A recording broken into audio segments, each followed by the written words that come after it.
요한계시록 3장 7절부터 13절까지 말씀을 우리 다 함께 교독하겠습니다. 제가 7절을 읽습니다. 빌라델비아 교회의 사자에게 편지하라. 거룩하고 진실하사 다윗의 열쇠를 가지시니 곧 열면 닫을 사람이 없고 닫으면 열 사람이 없는 그가 이르시되 볼지어다 내가 내 앞에 열린 문을 두었으되 능히 닫을 사람이 없으리라.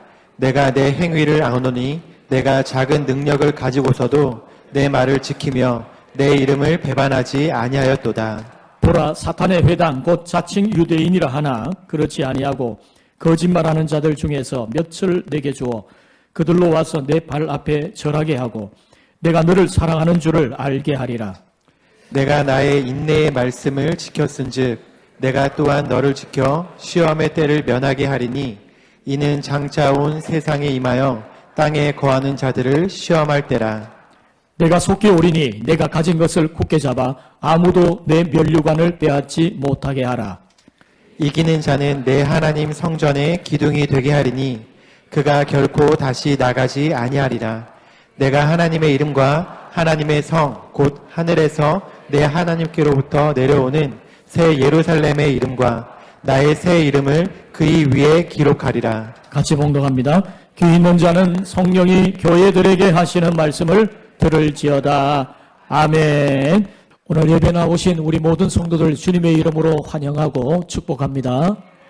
2층에서 영상으로 예배 드리시는 우리 성도들에게도 동일한 은혜가 임할 줄 믿습니다.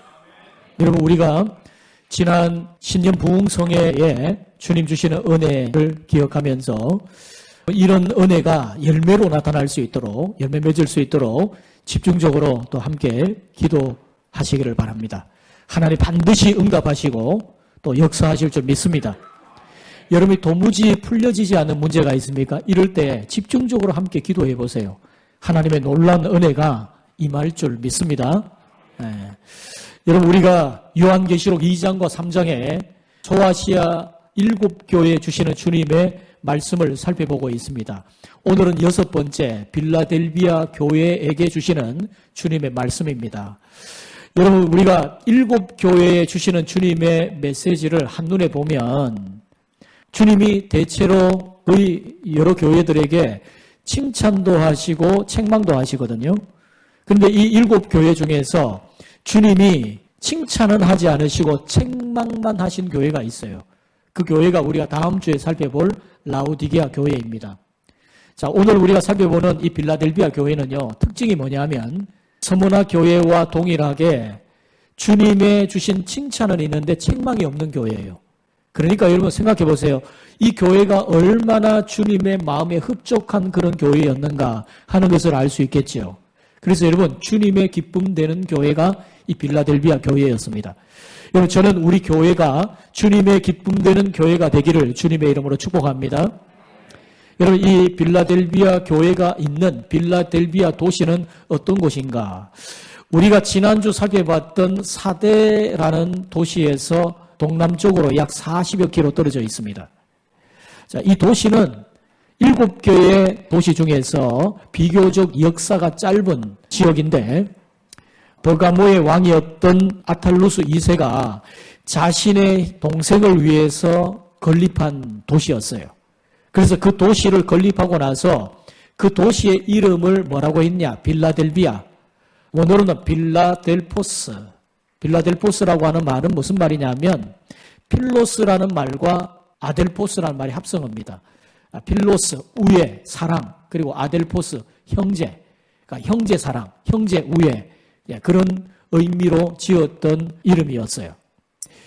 여러분, 지금도 미국에 가면 같은 이름의 도시가 있지요. 미국의 동북부에 펜실베니아 주에서 가장 큰 도시, 일종의 말하면은 펜실베니아 주의 주 수도입니다. 그 도시 이름이 필라델비아예요. 미국의 독립운동의 역사가 있는 그런 아주 역사 깊은 그런 도시죠. 여러분, 이 빌라델비아라고 하는 도시는요, 경제적으로 굉장히 부유했습니다. 문화적으로 또 굉장히 번성했던 그런 곳이었어요. 교통의 중심지였고 포도의 주산지였습니다.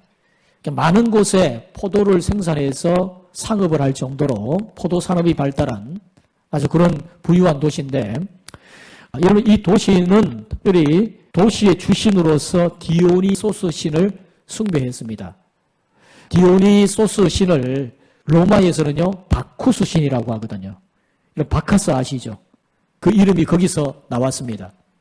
이 신은 축제의 신, 술의 신, 광기의 신, 음란의 신, 그런 신인데 풍요를 상징하는 그런 신이었어요. 그러니까 여러분 자연스럽게 이 도시가 전체적으로 음란하고 퇴폐 문화가 가득하고 그런 도시였다 하는 것을 알 수 있겠지요. 필라델비아는요 AD 17년에 소아시아의 대지진으로 인하여서 막대한 피해를 입습니다. 우리가 지난주 살펴봤던 사데라는 도시도 마찬가지로 이곳에도 지진이 많이 일어났어요. 지진으로 도시가 상당 부분 파괴가 되자 당시에 로마 황제였던 티베리우스 황제가 이 도시를 재건해 줍니다. 그래서 이 도시 사람들이 황제에 대한 감사의 마음으로 이 도시 이름을 네오 가이샤라라고 하는 이름으로 바꾸는 겁니다. 일종의 요즘으로 이야기하면 새로운 황제의 도시다. 이렇게 이름을 지은 거죠. 그러니까 이 도시는 황제 숭배 역시도 만연해 있는 그런 도시였습니다. 그래서 12절에 보면 우리가 후에 살펴보겠습니다만은 이름이란 말이 여러 번 나오거든요. 내가 이러이러한 이름을 너에게 적어주겠다. 그런 말씀을 주님이 하십니다. 이것은 이런 도시의 이름이 바뀌어지는 것에 여러 역사적인 근거를 가지고 하신 말씀이죠. 필라델비아는 서머나처럼 예루살렘 멸망 이후에 많은 유대인들이 이곳에 이주를 해요. 여러분 제가 지난번에도 한 말씀드린 적이 있는데 유대인들이 장사 수완이 상당히 좋습니다. 그래서 로마의 어느 도시든지 유대인들이 오는 것을 굉장히 좋아했어요. 왜냐하면 유대인들이 오면 상권이 회복되고 번성하고 이러니까 유대인들을 때로는 어떤 도시는 세금을 면제해주고 유대인들을 받아들이는 그런 곳도 있었습니다. 그러니까 이곳에 많은 유대인들이 정착을 해서 나름대로 도시에 영향력을 발휘하던 그런 곳이라고 생각하시면 됩니다. 근데 여러분 사도행전에 바울 일행이 전도할 때를 보면 바울이나 기독교인들을 가장 많이 박해한 사람은 이방인이 아니라 유대인들이었습니다. 유대인들이 얼마나 그리스도인들을 많이 박해를 합니까?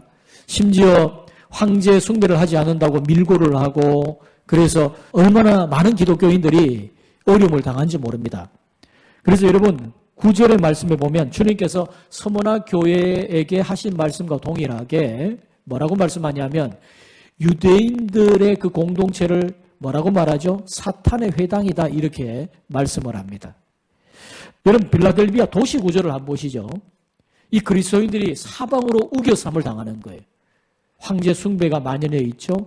디오니소스 신 우상 숭배가 만연합니다. 유대 공동체가 이들을 박해해요. 그리고 향락과 퇴폐 문화가 가득합니다. 이런 도시에서 믿음을 지켜나가는다는 것이 정말 쉽지 않았을 겁니다. 그럼에도 불구하고 이 빌라델비아 교회는 정말 신실하게 믿음을 지켰어요. 여러분 주님이 이 빌라델비아 교회에게 주시는 말씀, 특별히 주님이 이 빌라델비아 교회에게 어떤 모습으로 나타나셨는가를 봅니다. 자, 7절 말씀 보겠습니다. 같이 읽어봅니다. 빌라델비아 교회의 사자에게 편지하라. 거룩하고 진실하사 다윗의 열쇠를 가지신 이 곧 열면 닫을 사람이 없고 닫으면 열 사람이 없는 그가 이르시되. 아멘. 자, 여기에 다윗의 열쇠라는 말이 나오죠. 여러분 이 말씀은요. 구약에 어디에 나오는 말씀을 배경으로 한가 하면요. 이사야서 22장 22절에 보면 히스기야 왕 때에 엘리야김이라고 하는 행정 책임자가 있었어요. 당시에 셈나라고 하는 왕궁의 국고를 맡고 왕궁을 맡은 그 행정관이 있는데 이 사람이 굉장히 교만합니다. 그래서 이사야를 통해서 하나님이 경고를 하시거든요. 내가 너를 내치겠다. 그렇게 말씀하면서 그 다윗의 열쇠를 엘리야김에게 주는데 열면 닫을 사람이 없고 닫으면 열 사람이 없다. 이런 말씀을 주십니다.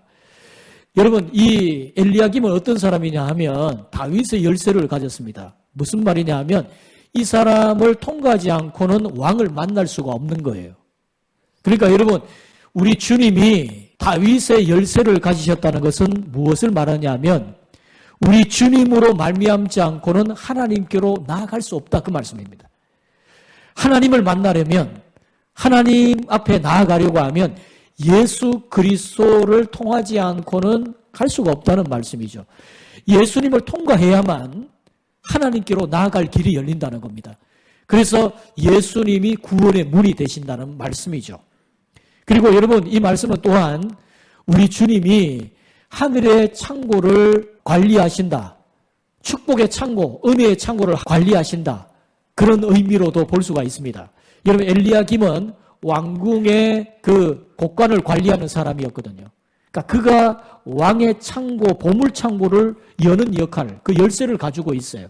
그러니까 여러분, 예수 그리스도께서 성부 하나님의 주신 그 권세로서 모든 축복의 문을 여는 열쇠를 가지고 계시다는 겁니다. 그분이 열면 닫을 사람이 없고 닫으면 열 사람이 없다, 이렇게 말씀하는 거예요. 여러분, 주님께서 한번 하늘의 복을 주시기로 결심을 하시면요, 닫을 사람이 없습니다. 닫을 사람이 없어요. 여러분, 우리가 성경을 보면요, 우리 생각에는 참 저 사람은 하나님의 복을 받을 만한 자격이 없는 사람이다, 이런 사람이 있죠. 우리가 부흥회를 통해서 말씀을 들었을 때 야곱도 그런 사람이고 유다도 그런 사람입니다. 그런데 하나님께서 그에게 복을 주세요. 야곱에게 복을 주시고 유다에게 복을 주신단 말이죠. 우리 생각에는 왜 하나님 그런 사람에게, 그런 자격과 조건 없는 그들에게 왜 복을 주십니까? 그런데 하나님이 하신 말씀 뭡니까? 내 마음이다. 내가 주는데, 내가 주면은 막을 사람이 없느니라. 주님은 그렇게 말씀하시는 거예요. 여러분, 그렇지만요, 교만하면 하나님께서 하늘의 축복의 창고를 닫으십니다. 닫으면 또한 열 사람이 없어요. 그러니까 여러분, 은혜로 되는 겁니다. 은혜로. 그러니까 여러분, 우리가 겸손히 엎드리면 하늘의 은혜의 창고가 열릴 줄 믿습니다. 여러분, 40일 개인 작전 기도하는 것도 마찬가지예요. 여러분이 도무지 두드려도 열리지 않는 인생의 문이 있습니까? 여러분, 여러분의 인생의 문을 여시는 분은 주님이신 줄 믿습니다. 주님께 엎드리세요. 주님께 간구하세요. 그 축복의 문을 여는 열쇠를 갖고 계시는 주님 앞에 메어 달리라, 그 말씀입니다. 네. 여러분, 이 빌라델비아 교회에게 주님이 주시는 칭찬이 있습니다. 자, 8절 말씀 같이 읽어봅니다. 볼지어다 내가 내 앞에 열린 문을 두었으되 능히 닫을 사람이 없으리라. 내가 내 행위를 아노니 내가 작은 능력을 가지고서도 내 말을 지키며 내 이름을 배반하지 아니하였도다. 아멘. 여기 뭐라고 말씀하죠? 볼지어다 내가 내 앞에 어떤 문을 두었다? 열린 문을 두었다, 이렇게 말씀합니다. 그래서 여러분, 이 빌라델비아 교회의 별명이 뭐냐? 열린 문 교회예요. 여러분, 문이 열린다는 말이 어떤 의미죠? 바울 서신이나 사도행전을 보면요, 문이 열린다는 것은 뭐냐 하면 전도의 문이 열린다는 겁니다. 복음의 문이 열린다는 말이에요. 여러분, 사도행전 찾아봅시다. 사도행전 14장 27절 28절입니다. 같이 읽어봅니다. 그들이 이르러 교회를 모아 하나님이 함께 행하신 모든 일과 이방인들에게 믿음의 문을 여신 것을 보고하고 제자들과 함께 오래 있으니라. 여러분, 여기에 믿음의 문을 연다는 것이 뭐죠? 복음의 문을 연다는 말이에요. 고린도후서 2장 12절 말씀 우리 같이 읽어봅시다. 내가 그리스도의 복음을 위하여 드로아에 이름에 주 안에서 문이 내게 열렸으되. 여러분, 이 말씀이 뭐라고요? 복음의 문을 연다는 말이에요. 전도의 문을 연다는 말씀이죠. 우리가 아까 7절 말씀에서 주님은 문을 열기도 하고 닫기도 하시는 분이시라고 말씀을 하십니다.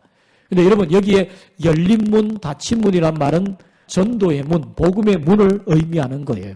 근데 여러분, 저는 이 문이, 이 열린 문, 닫힌 문, 이 문이 우리의 인생을 섭리하시는 하나님의 역사를 살펴보는 아주 중요한 교훈이 된다고 생각을 합니다. 여러분, 우리의 인생에 문이 있지 않습니까? 내가 두드리는 인생의 문이 있지 않습니까? 주님 앞에 열리기를 원하는 인생의 문이 있을 거예요. 근데 여러분, 아무리 두드려도 열리지 않는 문이 있더라는 거예요. 그렇지 않습니까? 우리 젊은이들 가운데는 때로는 취업의 문을 그렇게 두드리는데 안 열려요. 어떤 우리 청년들은요, 결혼의 문을 위해 그렇게 두드리는데 안 열려요. 그럴 수 있죠. 근데 여러분, 때로는 그런 열리지 않는 문, 닫힌 문 앞에서 좌절하거나 낭망할 수 있어요. 절대 그럴 필요 없습니다. 여러분, 그 인생의 문을 여시는 분이 우리를 사랑하시는 주님이세요. 여러분, 우리 하나님은 여러분을 사랑하시는 여러분의 하늘 아버지 되시는 줄 믿습니다. 여러분, 우리 예수님이 그런 말씀하시잖아요. 너희가 악할지라도 자식에게 좋은 것을 줄 줄 알거든. 하물며 하늘 아버지께서 구하는 자에게 좋은 거 주시지 않겠냐? 그렇게 말씀하시죠. 여러분, 우리의 하나님 아버지는요, 우리에게 좋은 거 주시는 우리의 아버지신 줄 믿습니다. 그러면 인생의 문이 닫혔다는 것은 뭡니까? 내가 아무리 그 문을 열려고 해도 닫히지 않는 문은 뭘 말하는 거죠? 때로는 주님 오실 때에 좋지 않은 것, 그것일 수 있다는 거예요. 그리고 때로는 주님이 내가 아무리 두드려도 닫힌 문 앞에 서게 하실 때가 있어요. 그때는 뭐냐? 여러분, 우리가 진짜 닫힌 문 앞에 설 때에 내가 내 무기력감을 인정하고 철저히 낮아지게 돼요. 여러분, 보세요. 인생의 문이 늘 언제나 나는 잘 열렸다. 나는 승승장구하면서 살았다. 이런 사람들은요, 교만하기 쉬워요. 자기 힘으로 인생의 문이 열려진다고 생각할 가능성이 참 많습니다. 근데 여러분, 인생의 문을 두드려도 닫힌 문 앞에서 오랜 세월 힘겨워하는 사람들은 알아요. 자신의 무력감을 알아요. 아, 내 힘으로는 도무지 이 문을 열 수 없구나라는 것을 알게 됩니다. 그때의 마음이 가난해지고 그때 진짜 성숙해지는 것을 경험할 수가 있어요. 그러니까 여러분, 닫힌 문이라고 하는 것은 결코 우리에게 나쁜 것만이 아닙니다. 우리를 사랑하신 하나님이, 우리를 사랑하신 주님이 때로는 우리의 인생에 닫힌 문을 두실 때, 그때가 정말 중요한 때예요. 그때가 주님을 신뢰하고 주님 앞에 나아갈 때입니다. 그런데 여러분, 우리는 그럴 때에 얼마나 많은 경우에 답답하고 견디지 못하고 안달해하고 내가 뭔가를 해야 되겠는데 내가 이러고 있을 때가 아닌데 왜 이렇게 안 될까? 우왕좌왕하면서 어쩔 줄 몰라 하는데 여러분, 그때가 정말 중요해요. 그때가. 주님 앞에 기도하는 거예요. 주님, 내 인생의 문을 주님이 열어주셔야 됩니다. 내 힘으로는 되지 않습니다. 주님이 한번 여시면 닫히지 않을 줄 믿습니다. 주님, 그런 마음으로 내게 은혜를 주소서. 하나님, 내게 인생의 문을 열어주소서. 여러분, 그렇게 기도하는 그때가 정말 중요하다는 말씀입니다. 주님에 대한 그 신뢰, 문을 여시는 주님에 대한 신뢰, 우리의 인생의 문에 열쇠를 가지신 그 주님에 대한 신뢰, 여러분, 그것이 중요하다는 말씀입니다. 여러분, 이 믿음 갖기를 주님의 이름으로 축복합니다. 이 빌라델비아 교회에 대해서 주님이 칭찬하시는데, 자, 구체적으로 8절 하반절 말씀 봅니다. 같이 한번 읽어보십시다. 내가 작은 능력을 가지고서도 내 말을 지키며 내 이름을 배반하지 아니하였도다. 여러분, 여기에 작은이란 말이 헬라 원어로 마이크론이란 말이에요. 여러분, 마이크론 많이 들어보셨죠? 아주 작다는 말입니다. 우리도 그런 말을 쓰죠. 여러분, 근데 이것은 눈에 보이지 않을 만큼 미미하게 작다, 그런 말입니다. 이 빌라델비아 교회가 그런 작은 능력, 눈에 보이지 않는 만큼 미미한 그런 작은 능력을 가지고 있었다는 거예요. 그런데 그런 능력 가지고도 주님의 앞에 말씀에 순종하고 믿음을 배반하지 않았다는 것입니다. 여러분, 이게 주님의 마음을 기쁘게 해드렸어요. 당시에 사방으로 우겨쌈을 당하는 그런 어려움이 있었지 않습니까? 아까 우리가 살펴봤던 빌라델비아 교회에 임한 그 도시 구조를 한번 봤지 않습니까? 사방으로 어려움이 둘러싸여 있어요. 그런데 여러분, 이들은 그런 가운데서도 믿음을 배반하지 않았습니다. 그들의 상황이 좋아진 것은 아니었어요. 그런데 힘든 상황 속에서도 그들이 여전히 박해와 핍박과 어려움이 있었지만 그 속에서도 믿음을 배반하지 않았습니다. 믿음을 지켰어요. 여러분, 사실 믿음의 싸움이라고 하는 것은요, 버티고 견디고 인내하는 싸움입니다. 그래서 여러분, 성령의 열매 중에 뭐가 있습니까?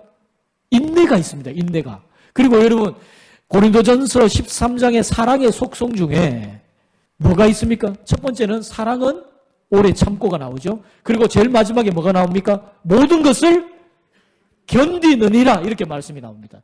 두 가지가 인내에 관한 말씀이에요. 오래 참고는 사람에 대한 인내를 말하는 것이고, 모든 것을 견딘다는 말은 환경에 대한 인내를 말하는 거예요. 결국 여러분, 우리의 이 종말의 시대 속에 우리가 살아가는 그 믿음은 어떤 것이냐? 결국 진짜 믿음은 뭐냐? 중요한 것은 뭐냐? 내가 뭔가를 이기고 극복하고 뭔가 성취하고 이루는 그런 믿음의 싸움이 아니고 사실은요, 무너지지 않는 싸움을 싸워야 됩니다. 견디고 버티는 싸움. 이게 마지막 종말의 시대의 중요한 믿음의 모습이에요. 그래서 10절의 전반절에도 말씀하잖아요. 내가 나의 인내의 말씀을 지켰은즉 이렇게 말씀합니다. 인내의 말씀을 지켰다. 마지막 때에 인내하시기를 바랍니다. 잘 견디고 버티셔야 돼요. 어떤 경우에는요, 내가 그것을 극복할 수 없다면 잘 견디고 버티는 게 중요해요. 그러다 보면 하나님이 때가 되면 문을 여십니다. 안 열리실 때는 어떡합니까? 견뎌야죠. 버텨야죠. 그러면서 주님이 열어주실 때를 인내하며 기다리는 것입니다. 여러분, 그게 중요한 거예요. 여러분, 여기에 작은 능력이라고 할 때 어떤 분은요, 주석을 이렇게 했어요. 당시에 이런 빌라델비아는 굉장히 경제적으로 부유한 도시였습니다. 근데 여러분, 그 도시에 사는 빌라델비아 교인들은요, 사회적으로 최하류층에 있는 사람들이었습니다. 왜 그랬을까? 왜 그들이 그렇게 가난하고 상대적으로 하류층의 그런 사람들이었을까? 이유가 뭘까? 그들이 게으르기 때문에, 불성실했기 때문에 그게 아닙니다. 여러분, 다른 도시들처럼 이 도시에도 상인조합이 굉장히 막강했어요. 길드가 막강했습니다. 이 상인조합이 배타적이고 이 상인조합에 가입하지 않으면 장사를 할 수 없어요. 먹고 살 수 없단 말이죠. 근데 상인조합에 가입을 하면 뭐 해야 됩니까? 우상 숭배하고 황제 숭배하고 그들과 함께 음란하고 타락한 그런 침묵의 활동을 해야 되는 겁니다. 그런데 여러분, 빌라델비아 교인들은요, 믿음의 정절을 지키기 위해서 그런 상인조합에 가입하기를 거절했어요. 스스로 거절했어요. 그리고 어떡합니까? 먹고 살아야 되니까 어떡하죠? 사회의 가장 하층민이 할 수 있는 허드렛 일들, 그런 힘겨운 노동 일을 하면서 그들이 자발적으로 믿음을 지켜나가기를 원했다는 겁니다. 그들은 주님을 사랑했기 때문에 재물의 유혹이나 세상 명예의 유혹을 거부했어요. 그러면서도 작은 능력 가지고도 믿음을 지키고 주님을 배반하지 않았다는 것입니다. 그것이 주님을 기쁘시게 해드렸어요. 사랑하는 성도 여러분, 주님을 위해서 고난의 길을 선택할지언정 내 배를 채우기 위해 뿌리를 선택하지 않기를 주님의 이름으로 축복합니다. 주님의 영광을 위해서 내가 때로 힘든 길을 선택할 수 있을지언정 나의 유익을 위해서 타협의 길을 걸어가지 않는 저와 여러분 되기를 주님의 이름으로 축복합니다. 여러분, 하나님의 일은 뭔가 세상적으로 유명하고 대단하고 명성이 있고 엄청난 갑부, 이런 세상적으로 강한 능력을 가진 자들만이 하는 게 아닙니다. 그런 사람을 통해서 주님이 일하기도 하시죠. 그러나 여러분, 이 빌라델비아 교회를 보십시오. 작은 능력을 가지고도 주님을 기쁘시게 하는 교회로 든든히 섰습니다. 여러분, 스스로 생각하기에 초라하게 여겨지십니까? 절대로 자괴감이나 열등감 갖지 마시기를 바랍니다. 여러분, 주님은 여러분의 아주 작은 그 정성, 그 작은 헌신을 태산처럼 사용하시는 분이세요. 주님은 부자가 주님 앞에 봉헌하는 그 예물보다도 가부의 전 재산이었던 그 두 렙돈, 하찮은 그 두 렙돈을 귀하게 보셨던 주님이십니다. 여러분, 바울이 그런 말을 하죠. 고린도전서 1장 26절부터 29절에 이렇게 말씀합니다. 우리 같이 한번 읽어보십시다. 형제들아, 너희를 부르심을 보라. 육체를 따라 지혜로운 자가 많지 아니하며 능한 자가 많지 아니하며 문벌 좋은 자가 많지 아니하도다.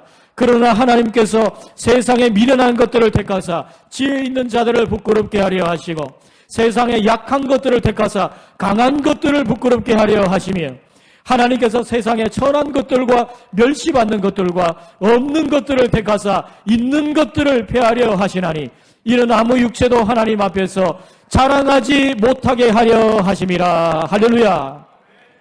여러분, 저는 여러분의 영적인 아비 된 심정으로 솔직하게 말이죠. 여러분 자녀들을 위한 여러분들 마음도 동일할 텐데 저는 여러분들이 세상에서 부자가 되면 좋겠어요. 제 마음에. 여러분 사업도 잘 되고 직장도 잘 되고 모든 일이 잘 되고 해서 여러분 부자가 되면 좋겠어요. 제 마음에. 그래서 여러분 저는 운전을 하고 지나갈 때 우리 교회 성도들 사업장 지나갈 때면 속으로 기도합니다. 주님, 주님의 백성이 경영하는 기업입니다. 저 기업에 복을 주소서. 저 기업이 잘 되게 하소서. 여러분 제가 그렇게 기도를 해요. 근데 여러분 스스로 생각하기에 작은 능력이라 생각될지라도 절대 여러분 자괴감을 갖지 마세요. 열등감 가지지 마세요. 큰 능력, 큰 지위, 큰 권세 가지고 교만해서 잘난 척하는 사람 많습니다. 자기가 잘난 줄 알아요. 은혜를 모릅니다. 그러나 여러분 작은 능력으로 믿음을 지키고 주님을 배반하지 않는 이 빌라델비아 교회를 주님이 기쁘게 보셨어요. 여러분 저는 우리 교회가 그런 주님의 기쁨되는 교회가 되기를 주님의 이름으로 축복합니다. 우리 성도들이 그런 성도를 되시기를 주님의 이름으로 축복합니다. 여러분 이 빌라델비아 교회에 이기는 자에게 주시는 주님의 상급이 있습니다. 주님이 이 빌라델비아에게 어떤 상급을 주시냐 보세요. 정말 놀랍습니다. 자, 9절 말씀 읽어봅니다. 보라 사탄의 회당 곧 자칭 유대인이라 하나 그렇지 아니하고 거짓말하는 자들 중에서 몇을 내게 주어 그들로 와서 내 발 앞에 절하게 하고 내가 너를 사랑하는 줄을 알게 하리라. 아멘. 그렇게 강팍하던 유대인들 중에서 복음 앞에 무릎을 꿇고 돌아오는 자들이 있게 하겠다. 이로써 내가 너희를 사랑하는 줄 너희가 알게 될 것이다. 주님이 이렇게 말씀하십니다. 여러분 보세요. 사도 바울이 한때는 교회를 박해하던 사람 아닙니까? 예수 믿는 사람 사로잡아서 옥에 가두는 사람 아니었어요. 그런데 그가 예수를 믿고 회심하며 돌아왔습니다. 그럴 때에 교회 공동체가 얼마나 위로와 힘을 얻었을까요? 우리가 정말 힘들고 어려웠는데 저 바울이 회개하고 돌아온 것을 보라고 주님이 여전히 우리 공동체를 사랑하시고 우리를 사랑하시고 계시구나 하는 위로를 받았겠죠. 그것을 말씀하는 겁니다. 여러분 또 10절 말씀 봅니다. 같이 한번 읽어봅니다. 내가 나의 인내의 말씀을 지켰은즉 내가 또한 너를 지켜 시험의 때를 면하게 하리니 이는 장차 온 세상에 임하여 땅에 거하는 자들을 시험할 때라. 아멘. 주님이 마지막 그 환난의 때에 환난을 면케하시고 지켜주시겠다는 겁니다. 자, 그 다음 11절 말씀 봅니다. 내가 속히 오리니 내가 가진 것을 굳게 잡아 아무도 내 면류관을 빼앗지 못하게 하라. 여러분 주님은 이 빌라델비아 교회를 지금 격려하고 계시는 거예요. 내가 속히 오리라. 주님을 고대하는 자에게는 이 말씀이 경고의 말씀이 아니라 위로와 격려와 축복의 말씀일 거예요. 내가 곧 갈게. 내가 곧 가마. 주님의 그 말씀이 얼마나 위로가 되겠습니까? 그리고 주님 말씀합니다. 내가 곧 갈 테니까 네가 가지고 있는 것을 굳게 잡아라. 네가 가지고 있는 그 믿음, 주님을 향한 그 믿음, 배반하지 않는 그 믿음 굳게 붙잡고 잘 버티고 인내해라. 주님이 그렇게 말씀하십니다. 우리가 구원은 결코 잃어버릴 수 없지만 상급은 잃어버릴 수 있거든요. 면류관은 잃어버릴 수 있다는 거예요. 사단이 여러분 우리가 받을 그 상급 면류관을 빼앗으려고 얼마나 우리를 무너뜨리려고 하는지 몰라요. 그때 여러분 우리의 면류관, 우리의 상급이 빼앗기지 않도록 여러분 굳게 지키셔야 됩니다. 자, 12절 말씀 그 다음 우리 같이 한번 읽어보십시다. 이기는 자는 내 하나님 성전의 기둥이 되게 하리니 그가 결코 다시 나가지 아니하리라. 내가 하나님의 이름과 하나님의 성 곧 하늘에서 내 하나님께로부터 내려오는 새 예루살렘의 이름과 나의 새 이름을 그 이 위에 기록하리라. 아멘. 여러분 주님의 전에 기둥이 된다는 말씀이 무슨 말입니까? 내가 너를 꼭 필요한 자로 사용하겠다. 들어 쓰겠다. 그런 말씀이죠. 그리고 여러분 그 다음에 뭐라고 말씀하냐면 그가 결코 다시 나가지 아니하리라 이렇게 말합니다. 이 말씀이 뭘까? 그가 다시 나가지 아니하리라. 이것은요 빌라델비아의 도시의 역사적 배경과 관계가 있습니다. 여러분 제가 말씀드렸죠. AD 17년에 소아시아 지역에 엄청난 대지진이 있었다고. 그 지진으로 인하여서 사대는 완전히 황폐화되고 이 빌라델비아도 많은 피해를 입게 되죠. 여러분 원래 이 지역이요, 이 티르키예나 그리스 지역이 지진이 많습니다. 많은 그 지진들이 일어나요. 이스라엘도 지진이 많아요. 이 지역 자체가. 근데 여러분 보세요. 지진이 일어나면 집안에 있는 사람은 어떻게 됩니까? 빨리 나가야 됩니다. 빨리 나가야 이 건물이 무너지면 죽지 않으니까, 빨리 나가야 죽지 않으니까 빨리 뛰쳐나가야 되는 거예요. 여러분, 그 배경을 통해 주님 말씀하는 겁니다. 마지막 환란의 때에 엄청난 환란으로 너희의 삶을 뒤흔드는, 너희의 믿음을 뒤흔드는 그런 많은 환란과 어려움이 있겠지만 너희가 다시 나가지 아니하리라. 왜요? 주님이 대신 집이 되어주신다는 거예요. 흔들리지 않고 무너지지 않는 집이 되어주겠다. 너희가 다시 나가지 아니하리라. 주님 그렇게 말씀하고 있습니다. 그리고 12절 말씀에 하반절에 이렇게 말씀합니다. 내가 하나님의 이름과 하나님의 성 곧 하늘에서 내 하나님께로부터 내려오는 새 예루살렘의 이름과 나의 새 이름을 그 위에 기록하리라. 새로운 이름을 기록하겠다고 말씀하죠. 여러분, 이 말씀이 아까 제가 말씀드렸던 이 빌라델비아 도시의 이름의 변천과 무관하지가 않아요. 여러분, 빌라델비아라고 하는 이 도시는 처음에 어떻게 세워졌습니까? 버가모의 왕이었던 아탈루스 2세가 자신의 동생을 위해서 도시를 건설하고 그 도시 이름을 빌라델비아, 필라델포스, 형제 우애, 형제 사랑이라는 이름으로 도시 이름을 지었잖아요. 그런데 AD 17년에 이 도시가 대지진으로 무너지고 황폐화되니까 당시에 로마의 황제였던 티베르스 황제가 이 도시를 새롭게 건설을 하거든요. 그러니까 사람들이 로마 황제에 감사하는 마음으로 도시 이름을 네오 가이샤라, 황제의 새로운 도시다, 이렇게 이름을 바꾼 겁니다. 그리고 훗날 주 70년대에 베스파시아누스 황제가 통치할 때에 이 황제의 본래 이름이 플라비아거든요.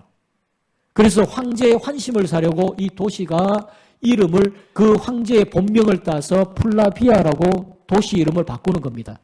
그리고 여러분, 현재 이 도시가 현재 이름이 뭐냐면요, 알라세히르라고 합니다. 알라의 도시다. 지금은 이제 이슬람 문화권이거든요. 그래서 도시 이름이 바뀌어요. 여러분, 이렇게 도시 이름이 계속 통치자, 지배자에 따라서 이름이 계속 바뀌어지죠. 근데 여러분, 주님이 뭐라고 말씀합니까? 이기는 자에게는 내가 영원한 이름을, 나의 이름을 너희 위에 적어주겠다. 너는 하나님의 자녀가 되고 너는 하나님의 백성이 되고 거룩한 하나님의 영광스러운 이름을 너 위에 영원히 붙여주리라. 주님이 그렇게 말씀하는 거예요. 여러분, 주님의 이 말씀, 이기는 자에게 주시는 그 상급은요, 빌라델비아 교회만의 주님이 주시는 축복이 아니라 마지막 때에 참된 믿음을 가진 모든 자에게 주님이 주시는 축복인 줄 믿습니다. 그런 자에게 하나님이 어떻게 말씀합니까? 모든 상황에서 다 바뀐다 할지라도 내가 바뀌지 않을 이름을 너에게 줄 것이고 흔들리지 않는 성전의 기둥처럼 내가 너를 들었을 것이고 너희가 현실의 어려움 때문에 헤매고 흔들리는 그런 인생이 아니라 분명한 인생, 견고한 인생으로 내가 너를 붙들어 주리라. 주님이 주시는 축복의 말씀입니다. 여러분, 주님의 기쁨 되는 교회에게 주님이 주시는 상급이에요. 여러분, 이 상급이, 이 축복이 여러분의 것이 되기를 주님의 이름으로 축복합니다. 여러분, 하나님의 이름을 주실 때는 하나님이 그 교회를 보증한다는 거예요. 지켜주겠다는 것입니다. 영원히 이 교회에 내가 내 이름의 명예를 걸고 너를 지켜주리라, 보호하리라. 주님의 그 말씀입니다. 여러분, 사실 이 빌라델비아 교회가 실제로 소아시아 여러 교회들이 다 문을 닫을 때에도 이 교회는 끝까지 명맥을 유지합니다. 언제까지? 그 거센 오스만 투르크 이슬람의 공격 속에서도 이 교회가 약 1900년 이상이나 교회가 명맥을 유지하다가 1차 세계대전이 끝난 다음에 그리스로 교회가 완전히 옮겨가요. 어쩔 수 없이 결국 옮겨갑니다.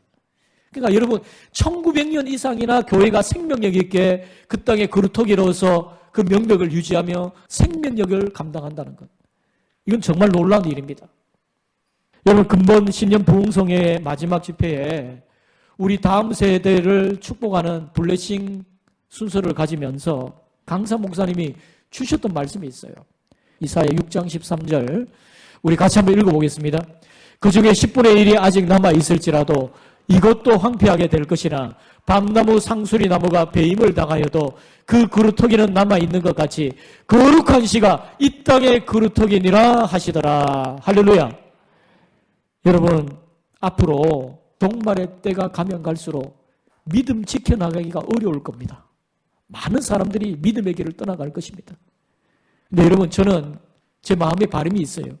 우리 교회와 우리 성도들, 우리 다음 세대, 우리 자녀들이 이 땅의 그루터기로서 주님의 주시는 그 생명력을 가지고 주 앞에 주어진 사역을 감당하고 시대를 감당하는 주님의 축복된 교회, 주님의 기쁨이 되는 교회가 되기를 간절히 소망합니다.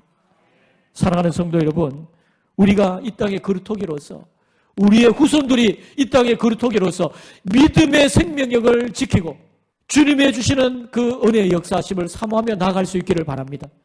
사랑하는 성도 여러분, 우리 주님은 다윗의 열쇠를 가지신 분이십니다. 인생의 생사복을 주관하시는 분이십니다. 그분이 열면 닫을 사람이 없고 닫으면 열 사람이 없습니다. 여러분의 인생의 문이 열려지기를 주님의 이름으로 축복합니다. 도무지 두드려도 열리지 않는 그런 문제들이 주님의 주신 은혜로 우리가 겸손히 하나님 앞에 엎드릴 때에 주님 앞에서 열려지는 은혜가 있기를 주님의 이름으로 축복합니다.